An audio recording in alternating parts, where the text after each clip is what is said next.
I'm reading this one comment on Facebook from yesterday that said, "Did you legally change your name to Mance Rayder, or did you hit the lotto?" My guest today is just an all-around cool dude. I've been following his work for a while now, and he's done a ton of interviews with great people like Tom Woods and Dave Smith. I'll link to all those. But a little about Mance. He grew up in New York City in what he called a government-controlled nightmare. No kidding. But he eventually made his way towards libertarianism. He's the host of the podcast Free Man Beyond the Wall, which I'll link to, and he's the author of now 2 books. The first of which is called Freedom Through Memedom, the 31-day guide to waking up to liberty. At the end of 31 days, your mind will be tuned to see how the state has put you in a free-range pen. And that first step to getting out of it is to recognize their deceptions at every step. Amen. Now, his new book, and I got it in the mail yesterday, it looks great. You can see it right behind me. It's titled The Kids Are Not All Right, a meme-enhanced primer on encroaching Marxism in the West. And most definitely, we'll discuss this a ton. The kids are not all right. They're brainwashed. They're clueless. I see this every day at my college. The book's forwarded by Dave Smith, which is awesome. It's been praised by Jeff Dice and the great Scott Horton. Now, Scott Horton, I would consider him the world's leading foreign policy expert. So when he gives the AOK on something, you know, it's definitely a good read.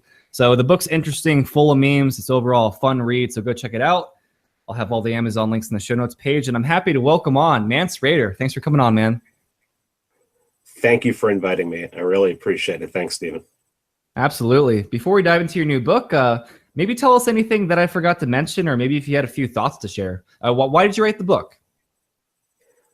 I wrote the book because I've been an anarchist for a long time, but it was only in the last couple years and mostly listening to Dave Smith that I realized that the culture was really important. We can talk about exactly what culture means. That's a very misunderstood word. But he opened my eyes to the fact that if we expect things to get better, if our goal is to try and make things get better, or at least to be able to influence people, that if the culture is repressive, if the culture has an attitude of seeking to suppress free speech, suppress free thought, well, we're in trouble. And the reason I wrote the book is because I've noticed in the last 5 to 6 years that there is a dominant culture coming off of college campuses that is seeking to do just that. And it needs to be stopped. And more importantly, we need to educate young people who are heading to the college campus so that they can watch out for this. I mean, it's crazy, man. So I go to a college of 42,000 people. It's divided among 3 different campuses. So I know exactly what you're talking about. People are just, for no other better word, brain dead. I don't know what to say other than that. I mean, they just really don't think for themselves. Education itself's been going downhill since FDR, really. I mean, you look to 1932 when there was about 128,000 school districts, and nowadays there's less than 14,000. So the population's increased by multiples, but and we've centralized everything to such an extent. Well, I'm reading Thomas Sowell's new book, Discrimination and Disparities, and you were talking about all the school districts and how they've shrunk them. Well, I mean, they've basically consolidated them. And he uses the example of this one school, high school in the Washington, D.C. area that I can't remember the name of it now. Forgive me, Dr. Soul. The school it was like a 100% black enrollment, but they had like 75% of their graduates went on to college and went on to honors in college, and it was remarkable. And when I guess people didn't like this in the 50s, and so this is a school that it was sort of a charter school, sort of like a precursor to a charter school. And what it would do is it would only accept certain students. You had to have, it had to have a certain grade point average coming out of school. You had to be able to pass an aptitude test, and they shut that down in the 50s for diversity, quote unquote diversity. And so they were forced to take now only students that were in the immediate neighborhood, and the immediate neighborhood was a high crime area.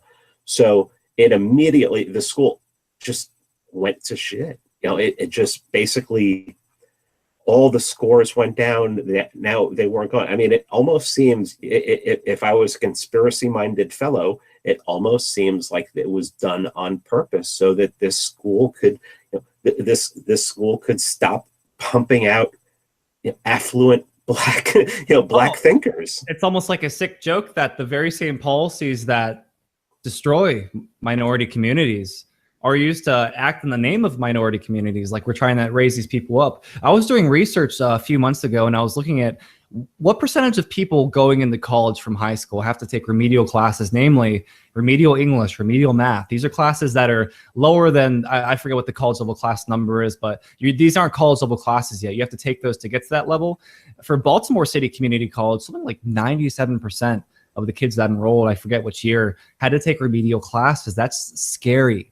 That means, another statistic I could point out, I could throw them out all day. Detroit, I think still to this day, like 47% of the population, the adult population, is illiterate. What does it mean to be illiterate? It means you can't fill out a job application. Can you even sign your name? I don't know. That's just such a scary thought. It's hard to fathom. How do they, even, I don't want to bring up welfare or, assistance. I consider, there are people who actually, absolutely need it at this point, because, we haven't set up a society that could, that family could help them, or that, private charity could help them. Like in the past, the poor relied on and, did rather well, a lot better than they do today. How does a person go in and fill out their application, their government application? Somebody must be filling it out for them. Like I said with the school, it almost seems like it's planned, like it's a like it's a grand conspiracy. But it's really odd that it's really odd that if you look at the 1950s, in the North and in the South to a certain extent, but in the North, the average black family, the father worked, the mother didn't have to work, the children went to school. The father had a great job with say in Detroit, they worked at Ford or worked for Chevrolet, and everything was, it was the quote unquote the American dream at the time. Work 40 years and get a gold watch. And we went through the 60s where these programs came out that basically destroyed the nuclear family in the black community. And I apologize for being such a nerd. I just thought I'm day 3 on my ketogenic diet today, so my mental clarity has just been like amazing today. But looking from 1950 to 1965, you notice that poverty dropped from about 32.2% to about 17 point something percent. So like nearly half before any of the new welfare stuff came in the 60s. Well, from 1960 to like 2012, the poverty rate dropped to like 2%. And that was after like $22 trillion in spending. So even before the war on poverty was started, poverty was nearly halved. Then after 22 trillion in spending, dropped like 2%. So like pretty much no improvement. And you see this in pretty much all areas where government comes in and they make the problem. It might get better, but at a slowly declining rate. Whereas it was getting much better before. Same thing with like labor laws. Like just name out an area. It got better before government got involved. Yeah, but I know we've been talking about this, and this is really important. I live in Atlanta now. We'll get into your book eventually, by the way. But yeah. I live in Atlanta now, which is a huge black population, but it's also the city in the world that has the most black millionaires. And you talk, and I know through my business, I know a lot of them, and I've met a lot of them, and most of them are first generation. They went out and did it for themselves. We have Morehead College here, which is a historically black college. The black people that I know love to get like advanced degrees and get multiple advanced degrees. They do really, and here's the thing, the subject of my book, which is this thought that's coming off of the college campus that the only way that you can get ahead and you can have success in life is to rob, cheat, and steal other people. Well, explain this city. I mean, they're not all, these people are not, these black millionaires, they're not all playing for the Atlanta Falcons and the Atlanta Braves and, a little fishy. And the Atlanta Hawks. No, they're going to school and then they're going out there and they're getting amazing jobs and they're investing money and some of them are, starting businesses. God, you look at smart. And these people would. And these people would want. These kids would want to shit. Yeah. And these kids, what's their explanation to them? Who did they cheat to get everything that they got? Exactly, and it's just crazy. It's despicable to think that if you're a black educated person, that you're just an Oreo, or you're trying to be like Whitey or something like that. And that's been like its own culture in itself. The fact that we need to keep minorities stupid because otherwise we're just getting into like Western civilization. It's the most bizarre idea ever. And you're exactly right. There is something fishy going on here, that you have all these black people and any minority groups that are successful when they're free. When they're free to, not be harassed or be slaves. Here's another statistic that just leftists hate, and it's controversial. Black families are more intact under slavery than they were after the welfare state. Yeah. Well, I mean, that's obvious. Anybody who studied the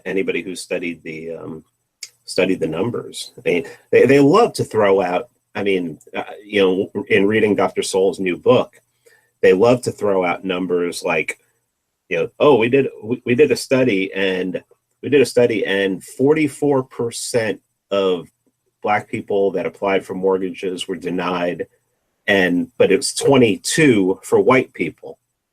And Dr. Soul points out and goes, yeah, if you look at the percentage for Asians, it's 11% that get denied for Asians. So are white people being judged or being discriminated against exactly twice the amount that Asians are? I mean, he just looks at these numbers and he just makes this stuff fall flat on its face. I mean, all these. I mean, this is really the subject of the book, is just how these people they're completely disingenuous and they're liars. I mean, they're actually this is a really good segue right here, because your first chapter is titled Thieves and Liars, and this gets to the essence of what socialists are. They're thieves and liars. You have this one meme in chapter one that basically goes, I don't want a tax cut. I want maintained bridges. I want less infant mortality. I want well-paid teachers, and it just goes on and on. Your response is quite funny, but yeah, these people don't want a tax cut because they probably aren't paying any taxes. And sorry for all the statistics today, I'm probably sounding arrogant. The top 1% pays 39% of all federal taxes. The top 10% pays 70.6%, and the bottom 50% pays 2.83% of federal taxes. So pretty high chance that these people who are against the tax cuts don't pay anything really themselves. Well, and I'm sure that I'm sure that, and this is going to be sarcastic, but I'm sure that since the tax cut hit, that they're going to do everything they can to make sure that they send in at the old rate. Yeah, I'm sure they're not seeking to take advantage of it. There's videos of I forget who does it. I think it's like Campus Reform. There's a few other good people that they go and troll these leftists, and they ask them like, are you for higher taxes? And they're like, yeah. Are you for higher taxes on yourself? God, no. Like I'm a struggling person. Like I shouldn't be taxed more. Like, what are you talking about? I mean, it's just anything that involves them. Because their whole mentality is there are plenty of people out there that do well enough to take care of me. I'm sitting here struggling. Why would you expect me to take care of myself? There's plenty of people that do well already. I mean, I think that's their general mindset, is that it's very, very selfish when you look at it from that angle. Well, they're so disingenuous. They throw out, if you require voter ID, which I have my own. I think voting is. I think voting. We can talk about that if you want to, but. They talk about, voter ID laws are prejudiced against black people. So they sent a guy into Harlem and started just asking random black people, do you know where to go get a driver's license? They're like, yeah, right down there. right over there. Yeah, it asked all these people, and they told some of them that these white kids on college campus say that you don't know where to go get an ID, and it's just remarkable that they have this. I mean that's the height of propaganda. And isn't it racist to say that because you're black, you are totally incapable of getting an ID? I mean, you must not have $20 in your pocket, you poor black person. Like, couldn't it be racist from that sense? Like, you're saying people are competent enough to get an ID? I see a lot of homeless people with IDs. I see a lot of homeless people with cell phones. I live in Denver, and there's a huge homeless population. A lot of them have the basic necessities. These would have been luxuries in 1970. And Tom Witz talks about the things we have in our cars nowadays: air conditioning, MP3 player, windshield wipers. This would have been luxuries to have in your house in 1970. But most, like 99% of plus people in the U.S. have a refrigerator, microwave, all these basic essentials. Things that would have been a miracle to have. They did laundry. They did laundry by hand back in the day, folks, with a washboard. Well, to go back to the meme you were talking about, it's really not a meme. It was a tweet that I had copied and that I had taken a screenshot of. And basically, if you go down the list, everything he's saying, take my money for so that you can pay for it. He's saying bridges. Okay, if you're a constitutionalist, bridges are the government's purview. Less infant mortality. That's government science. I want well-paid teachers. Oh, so government schools, federally funded science. Clearly saying he wants government science, like the Tuskegee syphilis experiments in Alabama that for up until 1936 to 1972 in my lifetime gave syphilis to black people just so that they could watch and see how it would affect them, and did it under the guise of free health care. I wanted to talk about that because I actually learned about that in my intro to psych class this semester. We talked about this, and obviously I didn't get a libertarian perspective from it. It sounded like the government did this to black people, so we need more government regulations. It was just an argument for more government regulations, and it's just like, but I forget how many people died during that. I don't have the numbers in front of me, but I mean, you just look at these pictures, and they did this to these people. I mean, they started doing this before MK Ultra, so it's, I mean, but you're going to trust the government for science? The government, I mean, these are some of the most evil people on the planet. I mean, there's so many sociopaths working for the government. I mean, it's remarkable. I mean, look, I saw a black activist on Twitter not an hour ago who had posted up something about how anybody who questions the FBI should be investigated. And I'm like, the FBI persecuted black people for decades. The FBI that just failed to catch the Parkland shooter when he said, I'm going to be a professional school shooter, that FBI? Or are we talking about a 3-different-letter organization, right? Well, and obviously this is a person who hates Trump. So, he's going to side with the devil because the devil's trying to take down Trump, not realizing the idiocy of a black American promoting and saying that the FBI can do no wrong, and if you speak out against them, you're a traitor and you should be investigated. These people are absolute. I mean, this is why this is why I'm an anarchist. Because politics is just. I mean, these people are absolutely insane. They've given a let's let the organization with a monopoly on force, to dictate our lives. I mean, it should work out fine. Oh man, you're really fun to talk to, Mance. This is the first time me and Mance have talked, by the way. I reached out to him. I was like, dude, your new book looks great. I'm gonna go ahead and order it.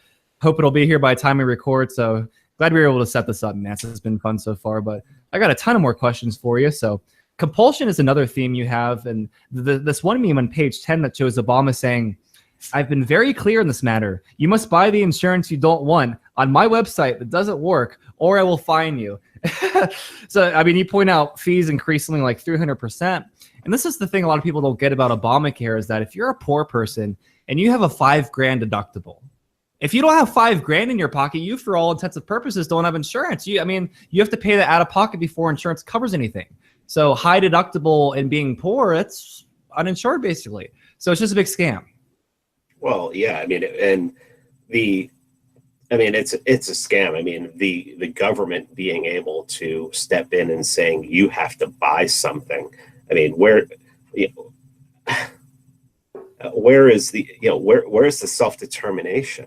What a great phrase, self-determination. But now you're going to be fined.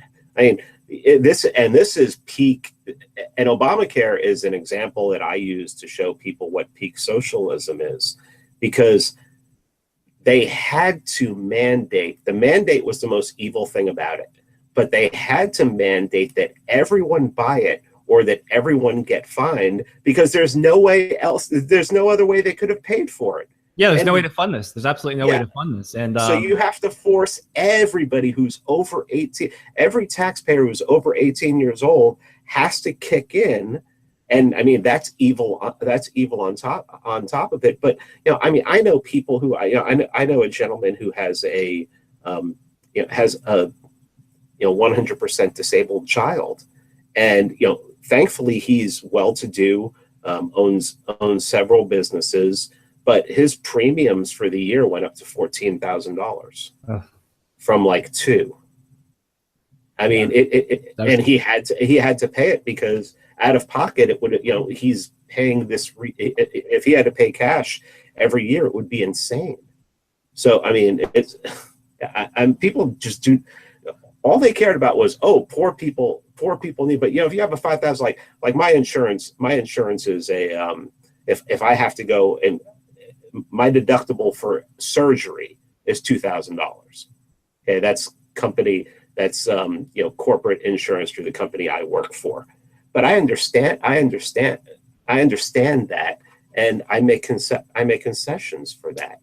But I mean, I'm not a poor person. A poor person. Some of these ones. I had a friend who was not well-to-do, and immediately when Obamacare came out, he got it. And he was paying something like $55 a month for it. But like you said, he had like a $4,000 deductible. So it's like, how does he get anything? How does he doesn't have $4,000? I had $1,000. I had Dr. Mary Riordan on a couple of weeks ago. I don't know if you know her. She has a new book out called Death by Regulation. And one thing she's amazing. I love her. She's so sweet. She's so amazing. But talk about culture. The culture of medicine nowadays is, how many times can I get to the doctor's office to do a useless checkup, a useless trivial checkup, versus maybe allowing the FDA to allow medicines to come on to the market to actually save people's lives. So the FDA kills people. And my God, this Alfie Evans case over the past few days, I just read an article on it, and it'll probably be published on Liberty Hangout one of these days. But man, it was just government violence, because at the end there, I don't know if you read what was happening. The court ruled that taking the kid off the ventilator, kid basically just suffocated and starved to death. And there was a hospital in Italy that was saying, hey, we'll fly the kid over for free. We'll try some other experimental procedures. And the parents were like, my God, of course, try to save my child. And they said, no. They said, no, you're not going to, this child's going to die in that hospital. And the child just died. It's horrible. It's just horrible. But this is government run healthcare. This is evil. Well, even, the point that I tried to make about it was, it was what a horrible situation. But the fact that that's your child, and you can't choose to take it to what if they just wanted to take it home so that he could die? Well, what if they just wanted? What if they said, okay, we're not going to do that. We just want to take it home so that he can die at home. Right? Would they have stopped that? I mean, but the thing is, where do you get off telling a parent that they can't do something, that they can't have determination over their child? Yeah, like your child is stuck there. There are armed guards. There's this one tweet showing the armed guards around the hospital because people are rioting, and for good reason, man. They'd had armed guards, otherwise people would have rushed in to grab that child. the child could have possibly been saved. You know, I wrote an article about this, and it's going to be published, like I said, in a few days probably. But one thing I talk about, and I mentioned in the article, is this one. Well, it's just it's one article that shows all these different cases of brain dead patients coming back to life against all odds. Like there's patients that their organs are about to be harvested, and they eventually come back to life. So a doctor's word that they're brain dead doesn't mean you should kill them. I mean, obviously it's a tough situation. You don't want people to suffer, but oh God, it's just disgusting. It's immoral. It's senseless. Yeah, I mean, I actually had, you know, what's amazing about Twitter is the amount of people in Britain, Canada, and Australia who are absolutely brainwashed statists. I mean, I had a guy from Britain yesterday who was telling me, you know, the child was in the hospital. Those policemen out there were protecting the nurses. They were protecting the people that work there. And I'm like, no, that's not how this works. And also, that's why they took your guns away, so they could get away with doing stuff like this. Because here, I mean, you think the Bundy Ranch, you know, something like that happens here, and it gets wide. It goes wide. The Bundy Ranch is going to look like a little skirmish. I mean, you will have people showing up with guns, and there will be a showdown. But that's not going to. I mean, it could happen here because they want to take away guns, right? You know, I mean. Oh, it's getting to the point where they're just literally saying it now. We're gonna pry it from your cold dead hands, no problem. They're just literally flat out saying it. This stuff now. Before it was kind of conjecture, like, you know, we're kind of straw manning you, like, okay, we understand you just want to get rid of the big black rifles, but maybe we actually know that deep down you don't want to get rid of guns. Now we can't even parody them. They're just literally saying, take the guns. Well, yeah, I mean, this same Brit yesterday was making, you know, use this argument that, you know, I was talking about how that wouldn't happen here because we have rifles, and he automatically changed the subject to the old meme of only cowards carry guns. and he had just, yeah, I had gotten sick of talking to him, and I had thrown a meme at him, and he's like, "Oh, you threw a meme at me. You don't even have an argument anymore." And I came back to him and I said, "You just said that the only reason people carry guns is because they're cowards, and you're telling me I don't have an argument?" But he wants the government to come take all the guns, and the government having the guns. I mean, they're just what do you call them? And not only fuck you, you're over in Britain. If you don't like guns, don't come here. Or and I Britain, don't care about your opinion. Get acid thrown on your face in Britain. I mean, they've had like hundreds of acid attacks in the past few years. Maybe it's in the thousands. I don't know. It's amazing, man. After Parkland, the people that, you know, I just immediately started saying, you know, going pro-gun on everything on Twitter. And the people that came after me were all from Canada, Australia, and Britain. And I'm like, why do I care what you have to say? Yeah. This doesn't even affect you. Stop virtue signaling. And you're just, that's all it is virtue signaling. Well, shoot, we could probably just talk about 3 hours about this, but I love chapter 2 because you talk about the villains, and most of us got a shoddy public school education, let's be honest, and I've talked about that a lot in past episodes. So this one meme you have here, it's a picture many of us have seen. It's not really a meme. It's like a picture of what looks like to be a page out of a public school history book saying things like, quoting this, "Think of what you really want out of life. Do you want to live a long time? Do you want to be healthy? Have a home and family? Go snowboarding?" And it lists more and more things, but it says none of these would be possible without the government. What do you think about that, Mance? I know what I think about it. I was willing, in my commentary on that, I was willing to give them all that. Okay, you think that in order to do all of these things, you need a government. Okay, I'm willing to give you all that. It's the second part that I went after, because I mean, that's hilarious. I mean, to think that you're snowboarding without government, man. and that's racist. I mean, how many people? And it's classist because how many people go snowboarding? I mean, come on, that's just that's just yeah, you're virtue signaling to the rich there. But the second circled part there is friggin' remarkable. And I mean, I have the book here. Yeah, go ahead and read it. I just pulled out a quick quote from that, but man, this stuff's insane. I like here. Go ahead. No, what were we gonna say? I was just gonna say I love the book because a lot of these memes and stuff I've already seen before. So watching your commentary on it's just hilarious. Go ahead, man. Well, they go on to say after he said that you won't be able to take a shower without the government. He says one glance around the world in our time shows us that this happens often. The crimes Hitler committed against those he didn't approve of in World War II spring quickly to mind. But that's not the end by a long shot. Millions have been killed in the last half of the 20th century in Cambodia, Bosnia, Rwanda, and the Middle East. Yet we are more stable in our country because if something like that ever starts, the government stops it and has enough power to do something about it. So Pol Pot, who killed what was it, like 1 to 3.5 million people during that short time period. Teachers, yeah, that was all the intellectuals. Yeah. If only they had a government, so the government didn't do that. Wow. Or Rwanda. Oh my goodness, Nazi Germany. God, if Nazi Germany would have just had a government, you remember when Hitler wouldn't have died. Remember when Hitler came into power and decentralized everything? Or the best one. The best ones lately is we got to give over our guns to literally Hitler. These people are. I mean,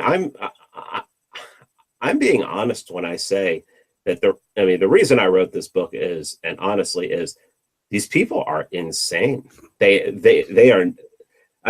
They think we're insane. That's what's scary too. They think we're insane because we're capitalists and we believe in free trade and free cooperation. Like all we think about is profit, and profit, by the way, is just is making a sacrifice and getting more out of it than you sacrifice. Like, oh, it's terrible. Like you got to always be in the loss to be moral. Well, I mean, and that's every government. Every government's pretty much in the loss. But they want. They're insane. I just do not. How do you think that shutting down? Okay, we're gonna punch Nazis. How? So what do you think? You think that's gonna stop them? Well, you think all of a sudden they're just gonna get hit with a limp wrist punch? And somebody, and say you punch an actual Nazi, which these people aren't doing. I mean, I guarantee you, at the inauguration last year, all those people that got arrested when they got thrown into jail, if there were actual Nazis in jail, I guarantee you they weren't punching them. These people are way too hungry to punch people. I mean, they don't have the carbs, they don't have the energy to. Or, I mean, I'm being a little rude, but you look at some of these communists, man. They're skinnier than I am. I'm skinny, but I eat a lot. Don't judge me. But these people look like they're starving. They kind of live up to the end game of the philosophy there.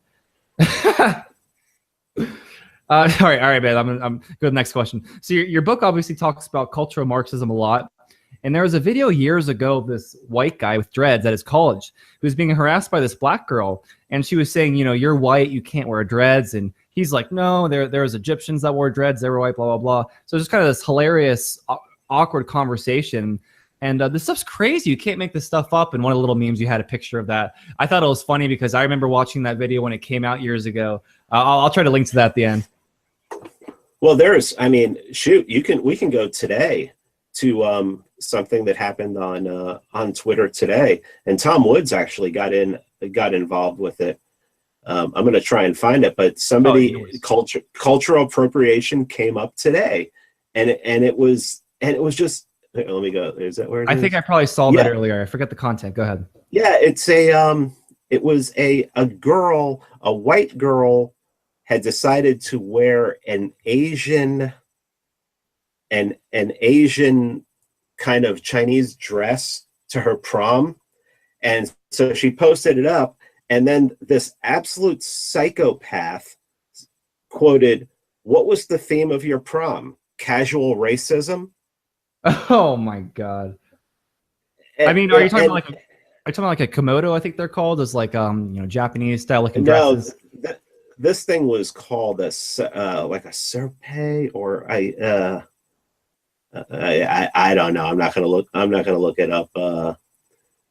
Of course, I probably won't be able to find it if I'm looking at it, but if I'm looking for it. But I mean, it was just. I mean, it looked good. I mean, you know, she looked good in it and everything. But this person just decided that, you know, that it's racist for her to wear something from a culture different than hers.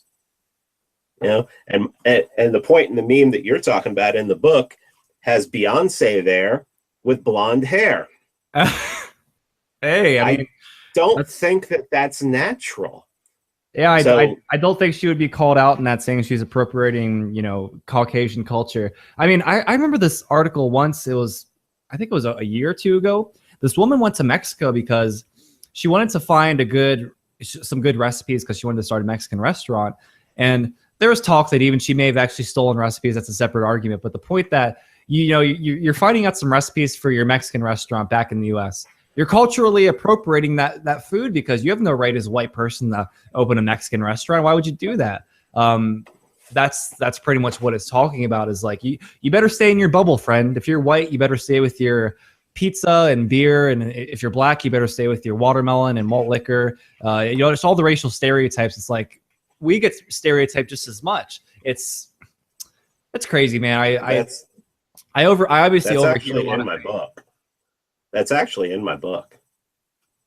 I actually talk about that that exact incident. I thought that I was reading that, like, man, that'd be a good example to throw in. What page is that? I want to look that up in a minute.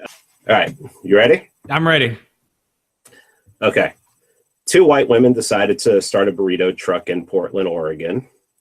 Things were going well when a local weekly newspaper decided to do a spotlight on them. Well, they were soon out of business. The ladies explained that while they were on vacation in Mexico, they talked to local vendors and scrounged together some recipes.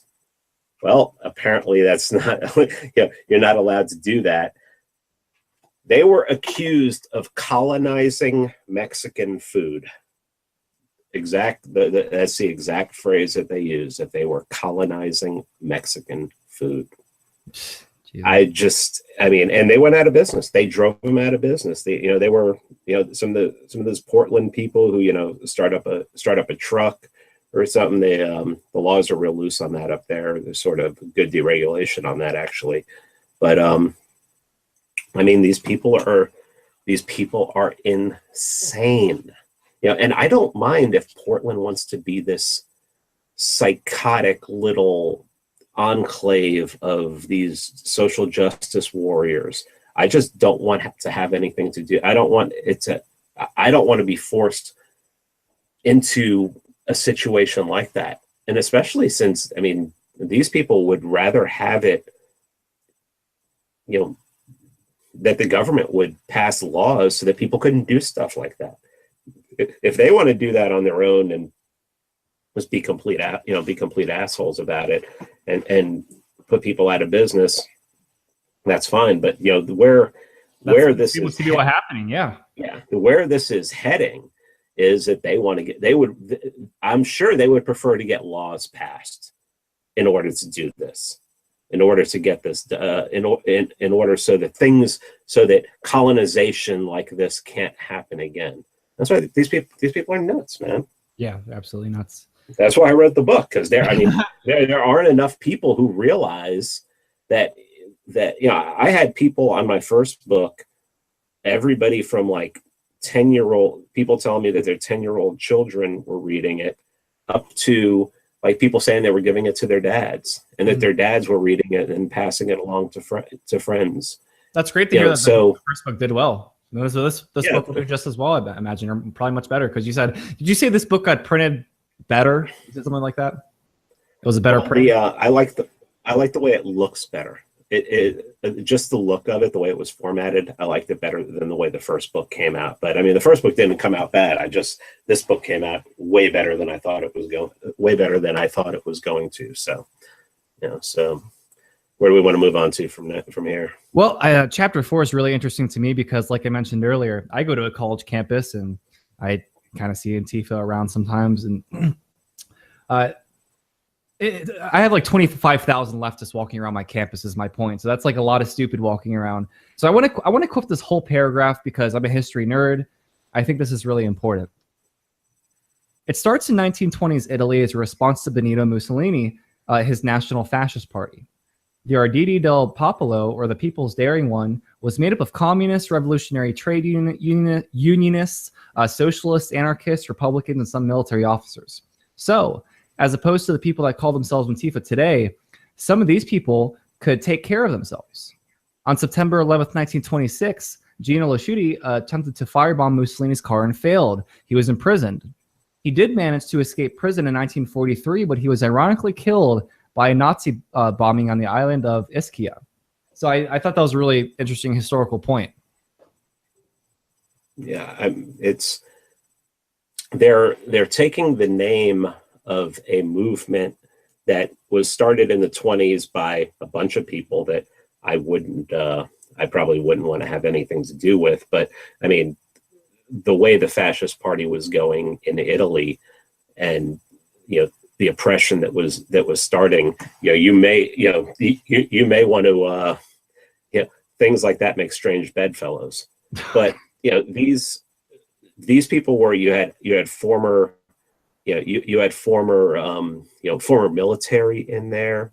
You had people who could take care of themselves, and that's not what you see today. I mean, these are people that just go off a college come off of the college campus. And I've heard interviews with former Antifa, and they say there's a lot of like hard drug use, not smoking weed, I'm talking about heroin addiction. Yes. That a lot of these people are just they have serious, most of them, I don't think it's, I mean, I think it's fair to say that they have mental problems. And it's funny, but it isn't. Like, at some point, these people are mentally deranged, and you wouldn't really make fun of someone who's like anorexic or has like a mental disorder. Yet these people are kind of in line with that.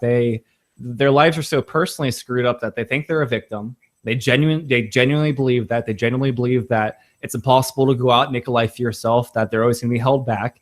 And it's kind of along the lines of that quote. If you think it's true, it becomes true. Yeah. Well, I mean, I don't get there's a martyr complex there too. Everybody who does, the whole world is becoming fascist. Well, this government's been fascist for a long time. I mean, they've been, if you look at some of the hallmarks of fascism, centralizing of business. I mean, so many businesses are in bed with the government. I mean, all you have to do is look at 2008 bailouts and Too Big to Fail. I mean, that's peak fascism right there. They've convinced a lot, like, the conservatives who, you're not allowed to, conservatives talk about free speech all day, except if you want to take a knee for the national anthem or, things like that. So there's fascism all around. I say that the right has many of the hallmarks of fascism because they also have the nationalism, and the left is pure fascism without the nationalism. Yeah, I guess the big distinction is that Hitler was a national socialist, meaning he theoretically wanted to make the whole world Germany, but he wanted one big nationalized country. Whereas international socialism, well, the end of the Communist Manifesto says something like working men of the world unite. So it's like an international movement that we want socialism to be everywhere. So that's the only real difference. They're both socialist in nature. They both have centralized state control of everything. They both have many of the same characteristics, except communism killed at least 5-6 times more historically. Now there is a decent point that, okay, communists had a long reign to kill people and Hitler's reign was kind of short. He may have killed a lot more people, but I don't think you can defend one or the other. I think they're just both evil, and it's like, do you denounce evil or not? But obviously, the leftists try to make Hitler sound like he was as far right in our sense. But he was really not. He was really the opposite of a libertarian. He wanted government controlled everything. So did Stalin. So did Pol Pot. So did Mao. All these dictators.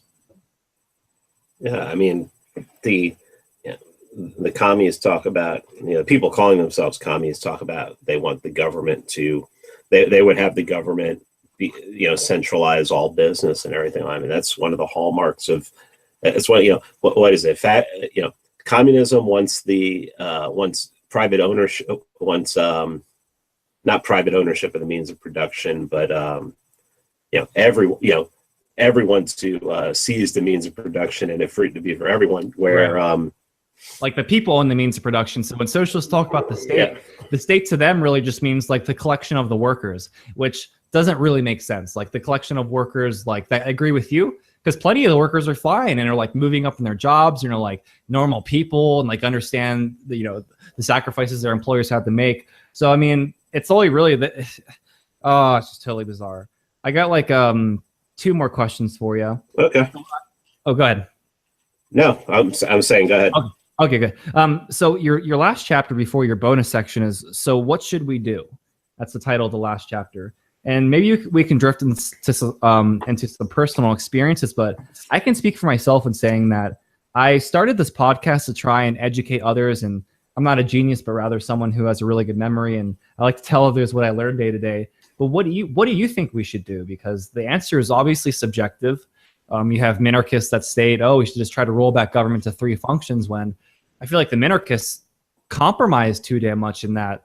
Once you give government any leverage at all, saying like they should at least do this, you're going to eventually have to compromise in so many other things. And like you either have like a moral principle that like all violence and coercion is wrong, or you give some leverage to it, and then it's kind of endless. So what do you think we should do, Mance? Well, I mean, the title of that chapter has more to do about what are we going to do about this threat, right? Which is the cultural Marxist. I always start off with education. And, I was lucky enough growing up to have a Ukrainian grandmother who told me about the horrors of communism, told me that she had no family left in Ukraine. Wow. So, I mean, I got it, and she had 7, when her mom came to the United States, she left behind 6 sisters and no one after Ukraine. Sorry. She left in 1917. If you know your history, yeah. I was just about to ask related to Holodomor. Yeah. Wow. Well, she left in 1917, and she never heard from her sisters again after 1933. Yeah, I think most people don't realize it's like Ukraine is some of the most fertile land in the world. To have a shortage there, that had to be mandated. Yeah, I mean, there's all sorts of schools of thought that, they in 1932 they realized that they were going to have a drought. Everything pointed towards a drought the next year, that there weren't going to be any crops, and it looks like the Ukraine decided that since they were part of the Union that they were going to rely on the Union, and the Ukraine has always come last when it comes to the Soviet Union and Russia. And I just said the Ukraine, it's just Ukraine. It doesn't have a the in front of it.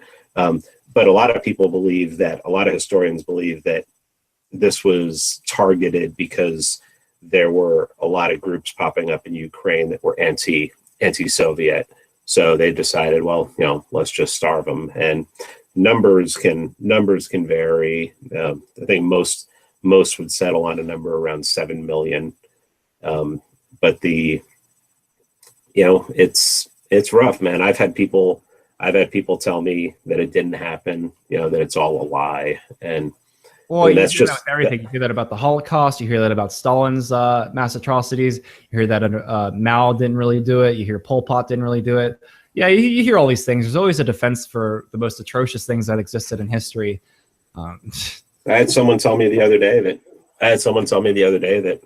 it's all propaganda, that North Korea is the way it is, that North Korea is actually a paradise. I've heard the same thing about Cuba, except I know people I lived in South Florida for many years, and I got to know a lot of Cuban people, a lot of people who were who had come over directly. Yeah. My uncle went to Cuba. And I knew people who had visited, Americans who had visited Cuba, and they're like, yeah, it's They drive 1950s cars and stuff because they don't really trade. Well, yeah, they don't. I mean, well, and we don't. In the United States, won't trade with them. Right. But one thing that's great about the Cuban people is if Americans go down there, and really the best way to do it is to fly into Cancun, and then just buy a ticket there. And in Havana, if you tell them not to stamp your passport, they won't stamp your passport. And just these freaking communist regimes, man. I mean, obviously Cuba claims they have like a 99% plus literacy rate, but what is the point of being literate if you cannot read what you want to? Yeah.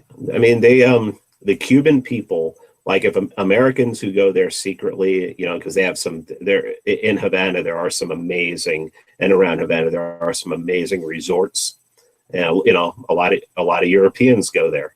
I've been on planes coming back from Europe and asked people where they're going. And they're like, oh, we're going to Cuba.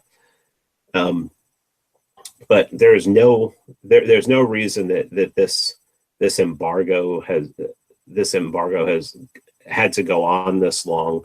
And Americans who've been there will tell you that the Cuban people do not hold a grudge against us. They understand. And when Americans go there, they're treated very nicely. I have a Cuban friend. I've made like 2,000 friends in the past month. I can't keep track, but I know I have one friend who came from Cuba, and he talks about being called a communist is one of the worst insults ever. And I'm sure you've seen the movie Scarface in the beginning before he goes to Freedom Town and like stabs the communists to death. He's being asked all these questions, and he's like, "Are you a communist?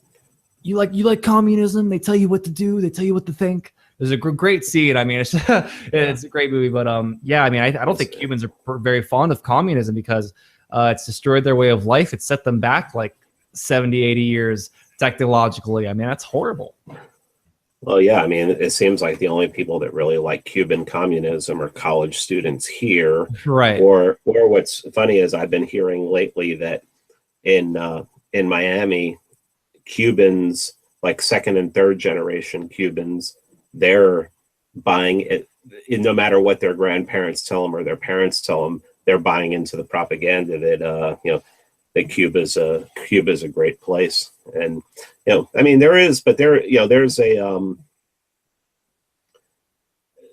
a lot of propaganda that we hear about Cuba that is that's just pure propaganda. I was listening to the Ripple Effect podcast yesterday, and he had an author on who was talking about, he had just written a book on the Cuban mob in especially around New York City. And they were talking a lot about lies that the CIA and that the government has put out, a lot of propaganda about a lot of things in Cuba. And if you really want to know what's going on in Cuba, just talk to somebody who used to live there. Just like anything else, don't listen to the government. Talk to somebody who actually experienced it. Jesus. Yeah, definitely. Well, I got one more question for you, and it is, so the end of the book is titled "The Left Can't Meme." I guess this was a little bonus you add to the book. Tell us about that, because the left most definitely cannot meme. Well, I mean, I wanted to have some fun with it. I mean, the subject matter of the book is so serious. And anybody who makes memes, anybody who shares memes, anybody who like myself, who collects memes and writes a lot, makes a lot of memes, realizes right off the bat, if I've had so many interactions with leftists online, when they share a meme, it's usually like just awful. I mean, a meme has to be short and clever, or has to really send the message, has to be impactful, but it has to have some humor to it too, as well. Most often. Definitely.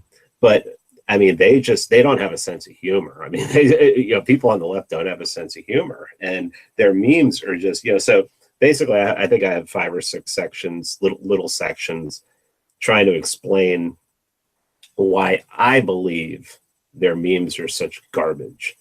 And I hope, when people read it, they'll have fun with it, because it was a lot of fun to write it. And, yeah. When I'm reading, I'm just like, man, you were definitely having a blast writing this.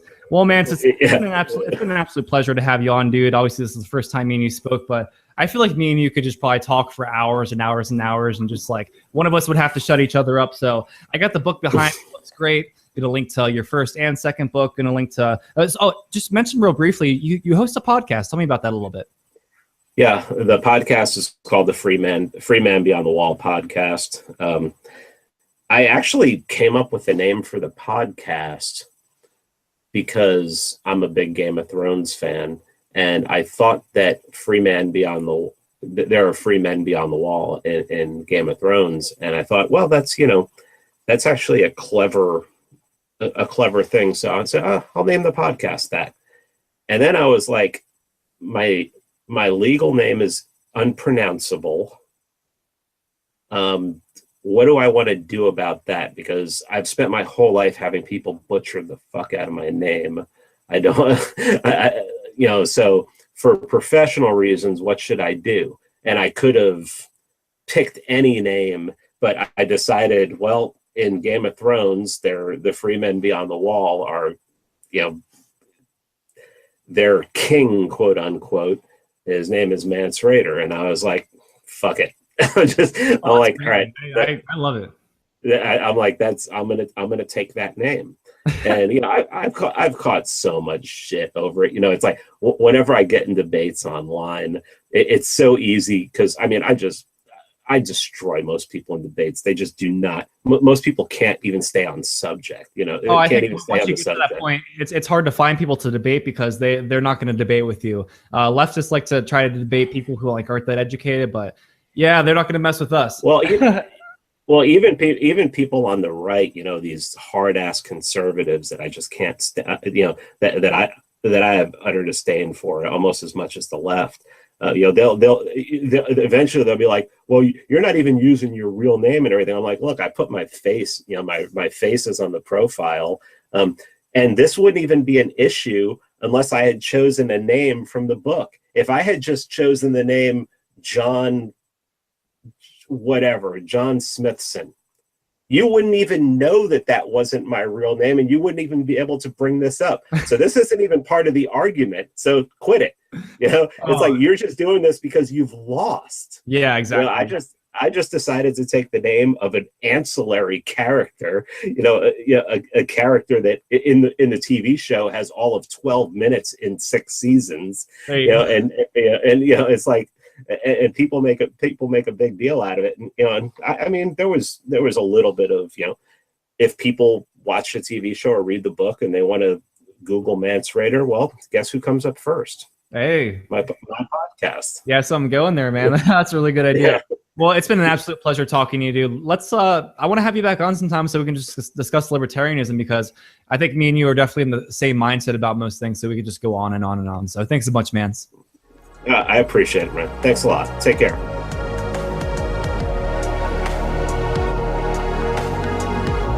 Hey everyone, please like, follow, donate, subscribe, and share. Any donations will be used to reach more people.